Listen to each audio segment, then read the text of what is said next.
Then when you came over to the UFC, I feel, and I'm not sure if you talked about this, or maybe people feel this, that almost like you got, because Chuck was really hot at that time, you know? Yeah. And, you know, we all, listen, man, I've had some tough fights. You've had some tough fights. So at that time, he was right. He was on Entourage at the time. Speaking of, I'm going to get into acting in a second with you, but he was on Entourage. And he was knocking out people. Do you, do you feel they brought you in to lose? Like, you feel like you were brought into, like, this is the Chuck show? Because your first fight was Chuck, yes?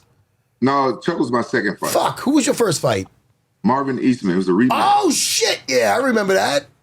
My bad. It was a rematch between Marvin Eastman because Dana White he bought that whole show WFA to Yes. get my contract. Okay. And I was trying to stay away from the UFC because Tito was champion all those years, and Tito and I was training together, so I was always just trying to stay over in Pride. But then I left Pride. I jumped ship. They was fucking me over and stuff like that.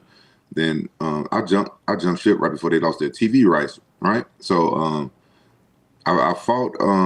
I told Dana, I said, all right, if you get my contract, you know, keep me happy. Let my first fight be Marvin Eastman. I want to get that win back.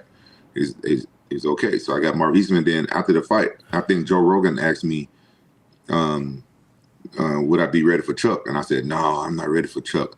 Knowing the whole time I was ready for Chuck. Yeah. If I said I wanted Chuck, they probably wouldn't have gave him to me. Yeah.